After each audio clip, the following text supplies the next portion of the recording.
Assalamualaikum warahmatullahi wabarakatuh. Sahabat muslimah yang dirahmati Allah, kali ini kita akan membahas kisah Nabi Musa alaihissalam yang ingin melihat Allah subhanahu wa ta'ala dan kemudian permintaan itu dikabulkan oleh Allah subhanahu wa ta'ala. Bagaimana kisahnya? Simak kisah ini sampai selesai.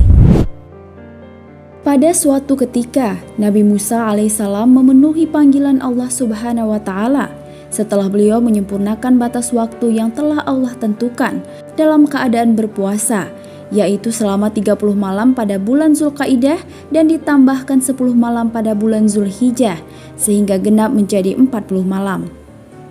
Sebelum Nabi Musa alaihissalam pergi meninggalkan Bani Israel untuk datang bermunajat kepada Allah, Nabi Musa alaihissalam meminta kepada saudaranya Harun untuk menggantikan posisinya berdakwah, melakukan perbaikan, dan menjaga kaum Bani Israel agar tidak berbuat kerusakan.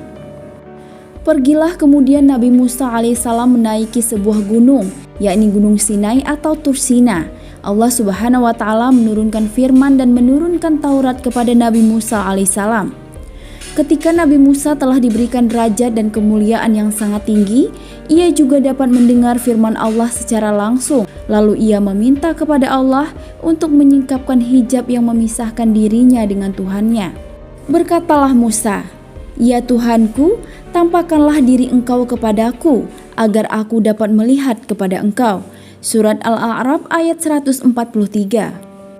Mendengar permintaan Nabi Musa alaihissalam, lalu kemudian Allah menjelaskan bahwa Musa tidak akan mampu bertahan ketika Allah menampakkan dirinya. Karena gunung yang lebih kuat, lebih besar, dan lebih kokoh dari manusia saja tidak mampu bertahan ketika Allah subhanahu wa ta'ala hendak memunculkan dirinya.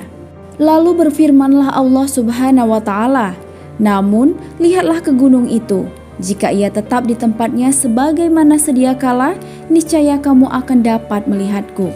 Dalam kitab Ibnu Katsir disebutkan sebuah riwayat dari Abu Musa dari Nabi Shallallahu Alaihi Wasallam, beliau bersabda, "Hijab Allah atau tirai pemisah antara Allah dengan makhluknya adalah nur atau cahaya." Dan pada riwayat lain disebutkan api. Apabila hijab itu disingkirkan, maka wajahnya akan terbakar. Tidak ada penglihatan makhluk yang mampu menjangkaunya. Lalu kemudian atas permintaan Nabi Musa alaihissalam, Allah pun menampakkan dirinya ke gunung itu. Musa melihat gunung itu tidak mampu mengendalikan diri, lalu hancur luluh. Musa menyaksikan apa yang terjadi pada gunung itu, lalu Musa alaihissalam jatuh pingsan. Setelah Musa alaihissalam kembali sadar, beliau berkata, "Maha suci Engkau, aku bertaubat kepada Engkau dan aku adalah orang-orang yang pertama-tama beriman." Surat Al-A'raf ayat 143. Wallahu a'lam bishawab. Wassalamualaikum warahmatullahi wabarakatuh.